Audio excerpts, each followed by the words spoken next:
for Millennial High on 106.5 FM WPPM People Power Media with Tia Whitfield, the #1 show in Philadelphia that wants to give you the best in artists, entertainment, education, health, fitness, and philanthropy. Millennial High is not just a show. It is here to inspire and provoke others to take action towards their purpose in life. So if you have an uplifting, thought-provoking message, get with us at Millennial High. That is millennialhigh@gmail.com. Millennial High. Tia from Millennial High. With the one and only Miss Tia Whitfield.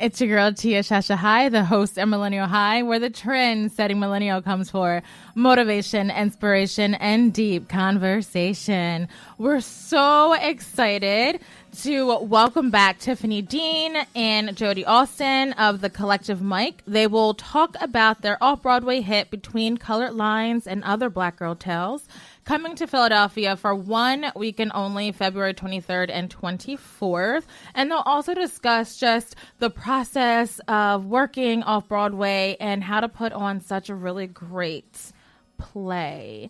Also, in our trendsetter segment, we'll vibe with Carine Dorlus, the woman behind Philly for Haiti. Philly for Haiti is a nonprofit organization that serves as a Philly-based conduit for an inventive, cultural, spiritual, and empowering Haitian outreach initiatives. And, that's not all. We also have my girl, Safiyyah Warren Moore, back on the show. Hey, good morning. I love having her here with me. I love being here. Okay, so we're super excited for the show. I'm going to talk to Safiyyah a little bit back from break, but to kind of set the vibe a little bit, I'm going to play On Your Mind by Cascade because I feel like, you guys, we've been on your mind, right? On your mind. On your mind. After the break, we'll talk to Safiyyah Warren Moore a bit, and then we'll welcome in Jody and Tiffani of the Collective Mic. And we are back. You just heard On Your Mind by Cascade. You're listening to Millennial High. I'm your host, Tia Shasha High, and I have Safiyyah Warren Moore as my co-host today in the studio. Hello. I'm happy to be here. Good. I'm happy that you're here. Thank you. And we have amazing guests, one being Jody Austin and Tiffani Dean of the Collective Mic. They are here. Jody does everything. I don't know what she doesn't do, to be honest. So it's just like she does everything. That's her bio. It's a bit much, right? Yes. It's a bit much. So, out. Jody, she's an author. She's a playwright, poet, executive director, executive producer, co-founder of Family Poetry Collective, co-founder of the Collective Mic LLC, the Collective Mic Productions, the Collective Mic Soul of the Arts, and the Collective Mic Art Gallery and Arts Cafe. Like I said, she does it all, and I can't wait to kind of like dive into her mind a little bit. I know, Jody, welcome back to Millennial High. Yay!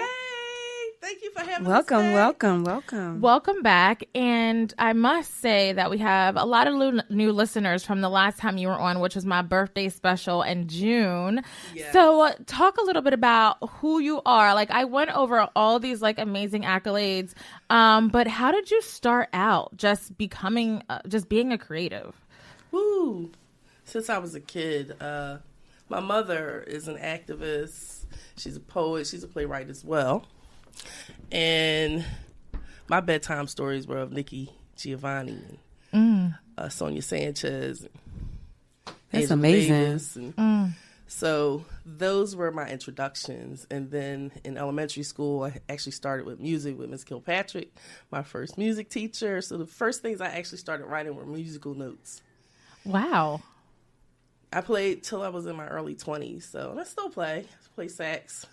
I love the saxophone. Me too. Oh, The saxophone is so beautiful. It's Where's amazing. your sax at? Did you not bring it? No. The sax is such a sensual instrument. Oh my goodness, Oh I love gosh, it. I love love it. Okay, Yes. continue. I'm sorry for the interruption. It's okay. Music and writing has always been a part of my life since I was a child. And my mom's also a visual artist too, so just very heavily influenced by her lifestyle, artistic lifestyle. So what was the first thing that you dived into? I know you said it was music. So then how did you turn that into, like, because I know you're a poet and a playwright. Well, for many, many, many, many, many years, I wrote poetry, but I never thought it was good enough. So I didn't share it. I didn't share it until Wordflow came along back in 2010, 11-ish with Aaron Jackson. And I started going to the open mics, and then one day I finally took the dive and did a poem, and I've been sharing ever since. Do you know any of your poetry by heart? Ooh. Something on your phone and your notes? Think about it. I'll think about it. Think about it. I'll think about it. I try. I have memorized some, but the way the creative mind works, when you have so much flooding in, it's difficult. It's difficult. But Nikki Giovanni and Sonia Sanchez, they say the paper is my friend. Yeah. So I'm not afraid to use my paper. So tell us about that experience of stepping up onto the stage, sharing your poetry for the first time in 2011. Like, so for people listening, I mean, there's a lot of things that I know that I want to do that I have not done because I have that fear. So how can someone like transcend that fear and actually step to the mic like you did? Personally, I was mortified. But I think that when you have a supportive environment of other supportive artists, that makes all the difference in the world. And I remember clear as day, Aaron held my hand at the mic. I was mortified, but I did it. And then I challenged myself to just keep trying to do it. So I've done it a few times since. Tiffani and I have done features. I've had features. I had my first feature in Jersey with with the Cadillac lady, Miss Sandra Turner Barnes. Nice. So I've had a couple of features actually. Nice.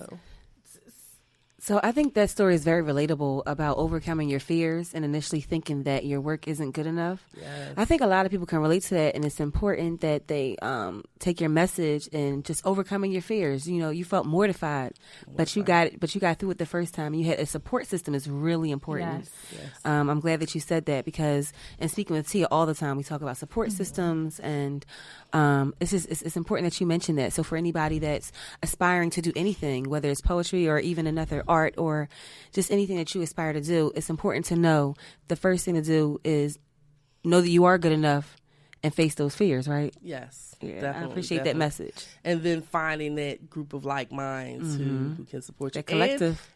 And that too, that's part of why we became the collective. And we chose those words specifically, collective, because we are a collective of artists and people who support each other. I love that. And so from Wordflow, Family Poetry Collective was born. And we did a lot of coaching, teaching, mentoring, and so many of us are off doing other things, not just us. So it's just been that kind of environment. It's been amazing. Now, I follow you on social media. Can you tell me a little bit about, I'm not sure if I'm getting your hashtag right, the 6-letter story, the 6-word story? 6-word stories. Yes, the 6-word stories. Is that your thing that you started, or? No, a famous writer, Ernest Hemingway, actually started that prompt. It's actually a prompt, and it's supposed to be something provocative and thought-provoking. And the point is to write 6 words that can tell a story. on its own. And you can actually build poems from 6-word stories. Oh, is that how you can do that? Because each sentence can stand alone, yet roll into the next sentence. Oh, I've written a lot of 6-word stories, full poems that way. But sometimes, like, when you're creating all the time, you don't always have time to write. So it gives me an opportunity to try to write something every day. If nothing else, I can write a 6-word story. I love that. Isn't that great? Yes, it is. It is. Because I know like, Safiyah's a writer. She has an online magazine right. called On the Scene.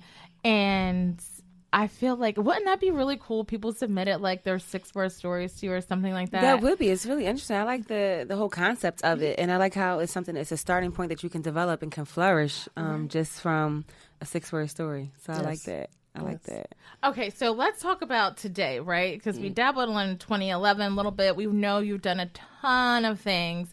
But let's talk about something that I know you're doing now that you dabbled into or that you started, I should say, and that is short films.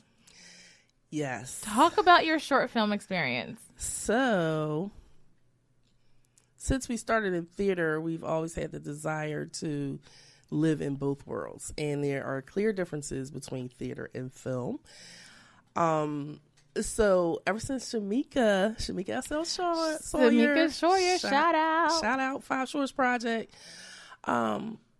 We've been involved with 5 Shorts in the previous years. I've been in a couple of short films with her projects, and the whole time I'm like, Shamika, like, okay, I'm going to do it. So it took a year. And then last year I finally submitted. So I'm extremely excited about my project. And I feel like we finally took that step. Wow. Because it's very overwhelming and it's very scary. So what's the name of your project, first off? The name of my project is She Speaks Not, Breaking the Silence. And what is that about? It's actually about domestic violence. Specifically, in 2016, a young woman from the Germantown section of Philadelphia was murdered by her boyfriend and his best friend. And there was a history and a cycle of domestic violence. She was very young. And when I saw the story, first of all, I'm from North Philly. Shout out to North Philly. I'm also from Germantown. Shout out to Germantown. I went to Germantown High. So that the fact that it occurred in Germantown struck me also. And I was like, wow, she's very young. She was only 24 years old. And no one knew. No one knew what was going on. Wow. She was a transplant to Philadelphia, originally from Rhode Island. So the majority of her family was in another state. So she only had like a couple of friends here. She was like isolated in many ways. And I guess she felt like she couldn't really tell anyone. And that was the most striking thing about the case. I kept feeling like if she could have told one person, it may have saved her life.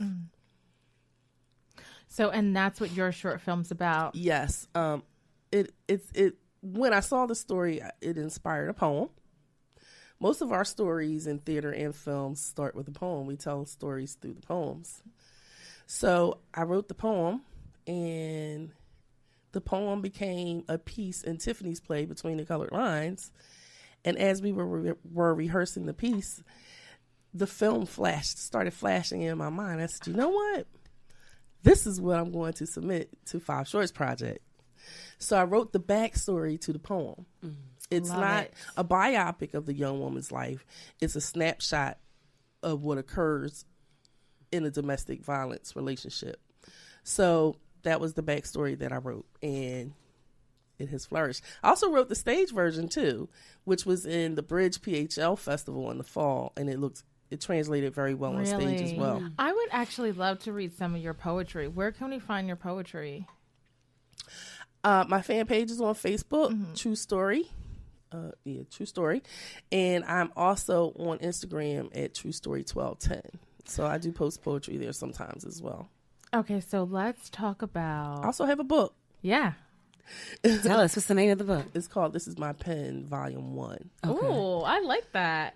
Okay. Can I just say how amazing the mind is, and just when you feel like a spark, like an inspiration, you know what I mean? Like a spark of something that plays in your mind, and like and it haunts you until you do what you're supposed to do with it. Right. I It's feel not like meant to stay in the it's head. not meant to stay. Right.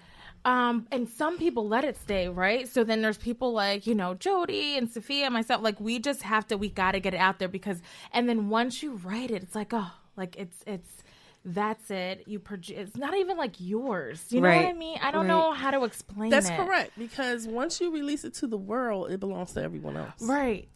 Right, exactly. Absolutely. So then let's talk about and I know, and Tiffani is not here yet, but if you could share a little bit about your production that's happening at the end of the month. Actually, it's happening next weekend. Yes. So Is that the end of the month already? Yes, it is. Wow. It's Okay. flying. Time It's is flying. crazy. Okay, continue. So, Between the Colored Lines and Other Black Girl Tales is a play about relationships. Male-female relationships, couple relationships, sister-sister relationships, friend relationships. It's an amazing production that tells a whole lot of stories wrapped into one. And we've been able to tell that story through poetry, movement, dance, and music. Yes. That's interesting. And when we were here last year, we were on our way to off-Broadway with it. Yes. Right. And it was a hit. It was a Right. hit. They loved it. The people Congratulations. loved it. Yes, Thank you. congratulations Thank you. on that. Thank you. There's some rumors that it might even go somewhere else this year, too. Wow. Stay tuned. Stay tuned. Keep us posted. You have to keep us posted. We will. We will. So how was that experience off Broadway? Electrifying. It was a lot of stress, though. People have no idea what truly goes behind a production. It was a lot. To date, that particular show is our most technical. So it has a lot of cues. There's a lot of music. There's a lot of movement. So it was a part of the She NYC Theater Arts Festival for women playwrights. So we are gaining a platform in theater and film. And so it was one of 8 presentations, and out of 350 submissions worldwide, it was selected. So Nice. That's amazing. yes. Nice. That says a lot. It does. That says a lot. So we were blown away. We were like, yes. What's a piece of advice you can give someone who wants to put on a smaller production that it's like, you know what, no matter what, make sure you do this? Good question. No matter what, make sure you do this. Reach out to people, that supportive environment. Call us, actually. Call the Collective Mic Productions. We help lots of people with their concepts and ideas and consultations. But that supportive environment, actually sitting down with your body of work and also putting it through a rigorous process. I think that those steps get missed a lot. So it's actually sitting down and mapping out the entire project from start to finish. And then that way you can see what all of your needs are and how you can execute it, and bouncing ideas off of people. Because sometimes, especially if you're locked into one specific way of how to do it, it might be 10 other ways that you could do it too and still have the same effect too. That's true. Because I know some people don't want to give up it's not like you're giving up your vision, but I know sometimes you feel like you're giving up your vision when you let other people in and put their 2 cents in. You're like, hold up, wait a minute. Right. But like That's Jody's growth. saying, that it's growth to be able to do that. Absolutely. I mean, it takes a village. Like you said, the collective, nobody does anything alone. You can't go it alone at all. Right. So it takes that supportive team. Absolutely. I'm going to say, Jody, every time, like, I definitely want to see, I definitely have to see it, because it's just the title alone makes me want you in. It to does. pulls you in. I'm like, what is this about? about, actually. And the fact that you're saying that you blend and, like, you know, dance and poetry and this and that, you know, all at the same time, I think that's something that's worthy of. Like, and for me, it was the blending of the multiple relationships, like not necessarily like even like the sister relationship for me is important. So yeah, I admire that, like that you brought that in. That's important. Yeah, it's very interactive. A lot of what we do is interactive theater wise, so the audience will feel like they're in the show. Oh, cool. So nice. That's the nice vibe about poetic theater. Okay. What's one thing? I'm sorry, Safiyyah. Go ahead. What's one thing that you feel as though the viewer would take home? Like what's I think that the viewers will take home how to deal with their relationships better, how to communicate with their loved ones better. I think that's the biggest takeaway. Probably a little bit more. There's a lot of layers there, so. That's important because communication is key in any relationship, whether it's personal or professional.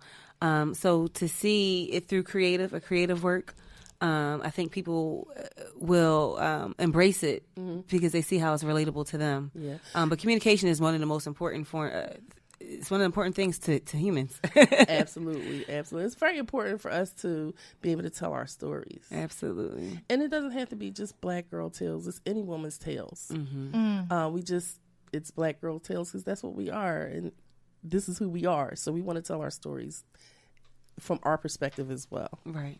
Did the cast enjoy, like, because I know a couple weeks ago, were you here for the show or was I don't remember, but Sagacious, and she had you know, her first stage play. Yeah, Nobody's Perfect. Yeah, we and went to see it was awesome, like listening to the cast like bring her story to life, and how even though they might not relate to the character, but how they got into character. Right. And I was just watching Zagasia, her face, and was just like, she was just like so proud, and all that, you know, like someone can take what was in her mind and actually like bring it out like to fruition. So do you have, I know we don't have any cast members here. I know Shanice was supposed to be here, but she's sick. So have you heard anything similar to that? Absolutely. When we did my first play, My Sister's Keeper, even like the auditions when we were doing our casting calls, and there were specific cast members at the time, like this one young lady who was casted, she read my monologue cold read, and I absolutely cried. I was like, oh my gosh, because she executed it the exact way that I saw it and heard it in my mind.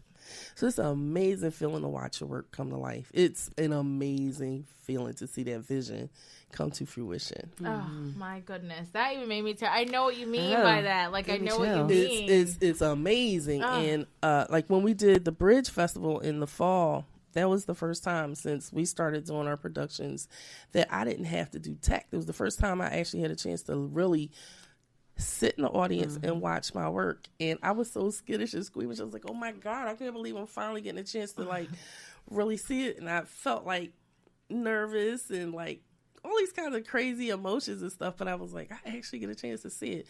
So it's amazing. It's a feeling like it's indescribable. And it's worth you taking that risk, right? It's worth you putting yourself out there. I was just about to bring it back to that. I was about to bring it back to that because all of this happened once you embraced your fear and you stood up there that first time. Yep. Got mortified, but kept on going beyond that. Yep. So it's about that, you know, that persistence, that tenacity. So that's what it came from. It came from that. Yeah. So that's important. It's not easy. It's not for the faint of heart. That's the truth. It's work. Who you telling? You got to keep plugging at it. Right. That is the truth. Okay, so what is next for you? I know we kind of cheated a little bit, and I said a little what's next for you as far as the short film, but what else is happening in the Collective Mike world or in the Jody Austin world, which is probably both, right? It is. So this year we have submitted to some more festivals, and so My Sister's Keeper and Between the Colored Lines have made the third round of judging for, I'll go ahead and say, off-Broadway and possibly L.A. Okay. Nice. Okay. Yes. we made it to the third round, so those chances are getting pretty good. Yes. If that happens, woo wee. Be flying out. Yes, we want to get on those LA stages. We want to keep pushing our work forward, our bodies of work forward. And so we're going to be participating in more festivals. We're going to do the Bridge Festival again this year. We're going to gear up for Philly Theater Week next year. Oh, good. Definitely. So we're working on those different avenues. And with film, we're going to be submitting to film festivals as well. Yeah, most definitely. I was going to ask about that. Do you know what, really quick, because we didn't go over it, but I know you did it. So you participated in like this 24-hour... 48-hour film challenge. Oh, my goodness. Yes. Oh, my So goodness. say what it is first and then tell about your experience. Ooh, wait. 48-hour film challenge was tough, but it was amazing. And I'm glad that we rose to the occasion. So every year, 48-hour film challenge, they go to different cities across the nation, and they have this 48-hour film contest. And you literally have 48 hours to write a script, shoot it, edit it, and submit it. And it is competitive, too. Oh, my goodness. Because the winner gets submitted to Cannes Film Festival. But it was such an experience. So... we talked to Max Fields. He's another one of our colleagues. He's a videographer. He's a filmmaker, director. And me, Tiffani, and Edgar, we wrote this script in 3 hours. We met up at the location. They gave us a prop we had to use, a line we had to use in the movie, the character names. They gave us specific information that we had to use. And we wrote the script in 3 hours that same night. And then we shot all day the next day. And put it together, and it came out pretty good. Isn't that great? 48 hours to Yes. make a film. I can't imagine. Oh, my God. Nobody slept that weekend. I'm sure. Nobody. I'm sure. It was crazy. So I know that Between the Cutter Lines and Other Black Girl Tales, it will show February 23rd and 24th. Yes, at the CEC. At the CEC, 35th in Lancaster. Mm-hmm. And I know I'll put the link and then the phone number too, and for tickets if those who want to see it need to see it. Yes. But you can purchase tickets at the door too, right? Correct. Okay. Advance tickets are $30. Tickets at the door are $35. Saturday show is at 7 p.m. Sunday show is at 5 p.m. And we're getting ready. We're coming, Philly. This is our Philly debut. We getting ready. All right, get ready, Philly. Get ready.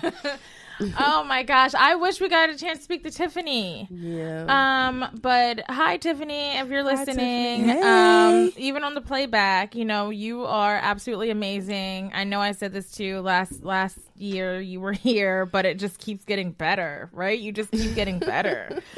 So we are going to, can you also leave your social media information too? Yes. You can hit me up on Facebook at Jody Austin, aka True Story, as TruStory. I'm on Instagram as True Story, TruStory 1210. You can email us at the collective 2014, all one word, at gmail.com. You can hit me up at 267-752-5296. I have tickets. I'm in Philly today. Hit me up to get yours. She's dropping her phone number. Yes. Okay. It's hey. Exactly. We're business. Hit me up. Truth. Okay, Jody, thank you so much. Thank you for having me. It's always a thrill. We have to meet up at a coffee, tea, or something because I'm interested in the collective mic. I think that's pretty cool, right? It's very interesting. And I always have these ideas, and it would be nice to actually map them out, as you were saying. But yeah. So we definitely got to chat. Absolutely.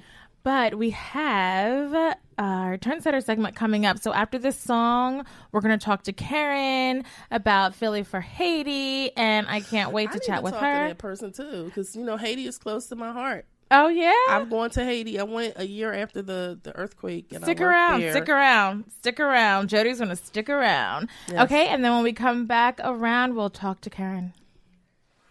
And we are back. If you're just tuning in, I'm your host, Tia Shasha High. I have a studio full of amazing Black women. And I have Safiyyah Warren Moore as my co-host. We just talked to Jody Alston of the Collective Mic, doing dope things in the city. And now...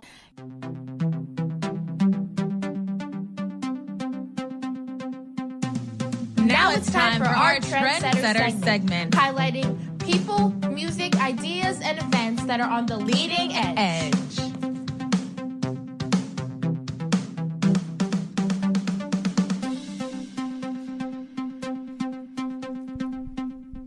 Carine Dorlus. Yes. Yay! Of Philly for Haiti. And she's a global leader. She gives back to the youth in her community by doing different projects such as book bag drive, vision board party, Christmas giveaways to the less fortunate, and much more. She's a motivational speaker for the youth. She is a volunteer in Haiti 3 to 6 months, giving back to the Haitian people through her organization called Philly for Haiti, which unites people of Philadelphia plus the people of Haiti through service. Philly for Haiti seeks to take action by educating the city of Philadelphia on ways in which we can readily and easily impact lives in need, or even spending some time in Haiti working hands on. Welcome, Carine, to the show. Welcome. Thank you, Tia, for having me. Absolutely. It's our pleasure. Because I know, it was so hard not to talk to Carine. Like, Safiyyah and I. It was so hard. It was such a challenge because she's so interesting. Yes. I know she's just a resource. And I wanted to ask her so many questions about all of the things Yeah. that she has going on, but we had to hold off. And we're like, save it for the air, because everyone wants to know too. So, Carine, I know I read just a little bit about your bio, but tell us a little bit more in depth about Philly for Haiti. Yeah, so Philly for Haiti actually got started, I would say, in 2017 when I decided to complete my internship for my undergrad studies. So I decided to apply to an organization called Mission of Grace in Haiti. And that was the only place where I decided to apply for my internship.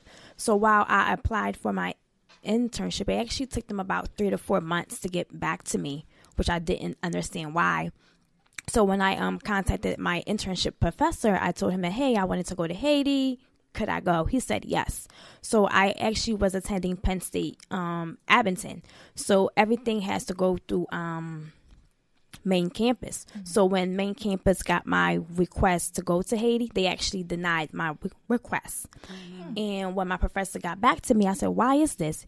He said, I'm not too sure, but I can get you to Haiti. I just need you to do one thing. I said, what is that one thing?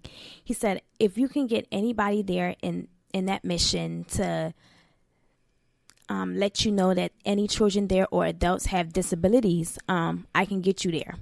And they got back to me within 2 to 3 weeks. And then my professor was like, that is your shot now. Go make history. Oh, nice. I love it. Yes. So then what was your next step from there then? So you went to Haiti. How did you start Philly for Haiti? So I lived in Haiti 2017 from January until May, and I stayed there for 5 months. I worked with children with disabilities. I helped a young lady who was 17 in the first grade. She could not read or write. I helped a young boy who I actually sponsor. His name is Zion. He could not crawl. I helped him crawl by the time I left. I helped a young lady who had a disorder called Pika, and she would eat rocks to fill her up. I actually mentored her for 5 months, and she actually stopped eating the rocks.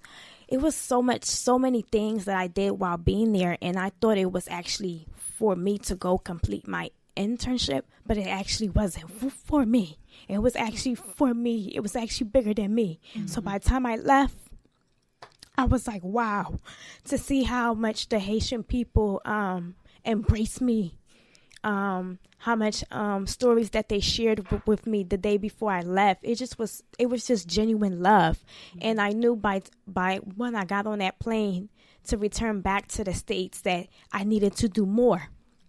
And so Philly for Haiti got started February 28th of 2018. And I actually went to be a translator for a girls' power outreach trip. And then the girls there were like, Karen, you need to do Philly for Haiti. I'm like, no, I don't need to do nothing. No.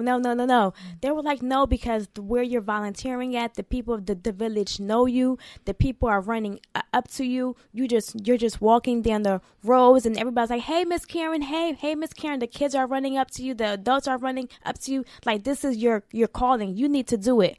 And then when I got home, I decided to put out a flyer on Instagram that I was looking for 5 volunteers to go with me to Haiti for September of 2018. And in between that time, I have taken other people with me to Haiti. This past September, I took about 12 volunteers with me to Haiti.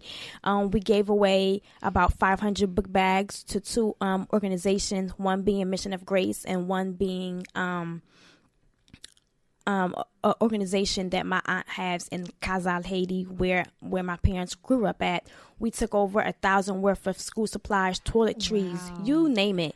And I send all of that stuff through barrels every time I go. How did you rally that support here in Philly? So my volunteers, I gave them flyers to pass around. I posted it on my Instagram page. I posted it on the Philly for Haiti Instagram page. I told my family. Everything was basically telling someone, and people came. I had an event, and I didn't even think this event was going to be what it was going to be, and it turned out to be more than I even expected. How have you seen your life change from giving back to others? My life has changed. I would say it actually made me see who I really am as a person, and just very genuine. It just makes me not take life for granted. It gives me a sense of if I can go to Haiti and change one person's life, I can change someone's life here actually in Philadelphia, or anybody that I come encounter with. I feel as it just changed, like just changed my life for the better. Nice. What you're doing is absolutely just mind-blowing. Right. It is. It's so important. Again, going back to Jody's statement in our conversation about community and support, and you're providing that when you go there, and you also extended it to here in Philadelphia to build that community, to drive back to support the Haitian community. Yes. So that's important. And like you see that, just like how Jody, she had that one thing in 2011 where she gets on stage for the first time, right? Yep. But I feel like your persistence just to say, hey, I want to complete my internship, but there was something in you that persisted, you know, like you knew the humanity in her. Exactly. Like you knew, now like you've become like this portal between the two worlds, right? Absolutely. So how can those listening, like how can we get involved? I know Safiyyah was saying, when's your next trip? Right. Yes. So the next trip will actually be in September, because I'm working on a few other projects that needs my time here to be in the States. So the next Philly for Haiti trip will be September 26th to September 28th of 2019. Okay. Yeah. So, and then and how can people reach out to you? Like, what's the criteria to attend? Or even if people can't go to Haiti, how can they still help? Yeah. So, to be a part of the Philly for Haiti trip, you guys can follow my website. It's phillyforhaiti.com, and then on there you can go under registration, and it gives you the blueprint of everything on there. So how much it costs for the registration fee, how much the flight is, and it just tells you everything on there. Because I know Jody, she's like, I'm going. Jody hasn't left yet. Jody's still here because she's just like, wait, Karen's going to be here, Philly for Haiti? Oh, I have to stay. I have to meet her. Right? So community service has always been a cornerstone of my life, and I don't know if anybody's ever heard of We Feed the Homeless Philly. So I actually am one of the original co-founders of that organization. Okay. However, I also went to Haiti about a year after the earthquake. I saw the earthquake, I watched it, and I said, I have to go. I don't know when, where, or how, but I have to go. And I'm a nurse. I was like, there has to be a way that I can go and be of service to Haitians. So I went, and it is life-altering. So I can completely understand what you mean to answer your question, like, how does it change your life? I came back, I was just blown away. I was blown away. I worked all over the countryside. There's so much history, so much rich history in terms of Haiti. People don't even, people just have no idea. Haiti is the poorest country in the Western Hemisphere. Why? Because it abolished slavery some 60 years before the United States did. It's the only country able to rebel and gain its freedom. It's the second oldest republic in the world. Haiti doesn't deserve what it's going through. Not one bit. The poverty there is something that you've never seen in your entire life. So it is life-altering. It is life-changing. And when I came back, I said, I have to keep doing something for Haiti. So I really believe today was designed to happen because I've been looking for another organization to work with, and you got me. Yes. Awesome. Yes. Thank you, Jody. Now, I know that we were all talking before you came on, Karen, and this isn't the only thing that you do. And which is impressive. Like, you have a full-time job. Yes. So how do you manage both? When I'm done my 9 to 5, I go home and I work on Philly for Haiti until I fall asleep. Yeah. Yes. Yeah. So, I know if you know, people are listening, right? But if you were in this room, like, you would feel like isn't it like so? Yes, it's energy. Like energy, and it's just like passion, you know, and caring and like deep, heartfelt. You know, like, people are on a heartfelt mission here. Absolutely. And I think we've all kind of like teared up a little bit. But it's a beautiful thing. So Karen, I know I know that you're passionate about something that's happening in Haiti right now. And you have another, I guess, agenda, right? So can you talk a little bit about that? Wait, can you rephrase your question? So a little bit, when we were here earlier today, you were mentioning just some things happening in Haiti right now because I know you went there in January. Yes. And now people can't even go. Yes. Right? Yeah. So talk about that. Yes. So right now in Haiti, there's a lot of unrest going on right now. There's a lot of riots. So right now, Haiti is in level 4, which means people cannot come in or out of the country right now due to a lot of the protests that's going on. There's people that cannot there's no food right now. There's no water. So people right now are struggling. A lot of businesses were forced to close until they're able to get the country under control. So can any help or I know people can't go there, but can things be sent or no? Right now, it's on hold for right now because I was actually in the process of going to send a barrel. So with the people that I have in contact with in Haiti, they told me to hold off until March. So hopefully by March, the country will be back to normal. Okay. Yes. Yeah, hopefully. Well, can you just imagine if it's already in the conditions that they're already in, the deplorable conditions, and then to have that on top of it? I mean, for the people that are experiencing that. So they need a lot of barrels. Yes. What are the current needs? The current needs will be rice and beans right now, the water, the toiletries, the necessities that we use every day here. They need that every day. Right. Every and day. medication. And medication, yes. Okay. I can get another 100-pound bag, 50-pound bag of medications. Yes. Awesome. Thank you, Thank Jody. you so much, Jody. Yes, thank you so much. When Thank I went, you. I took school supplies. I took 100-pound bags of medications. I know a pharmacist who will donate the medications. Nice. That's amazing. That's amazing. Thank Beautiful. you. Yes. That's amazing. That's what you said. Look at the like. You could just feel it in the room. That's It what was I'm just, saying. Like you could feel something's it. happening. Something's great. Like, and just to have, and who, I mean, because I know. I certainly didn't think of the connection of how all of this would Me just come either. together. Yes. Right? And that I might be going to Haiti in September. I didn't think about that. I'm telling you. I would love to donate. On a serious note, Yes. I was telling you how I have a personal connection with Haiti as well, and it's important for us to not only do what we can here, Yes. but if you have the capacity to do that, to volunteer there. So that's really, I'm so happy about the mission that you have.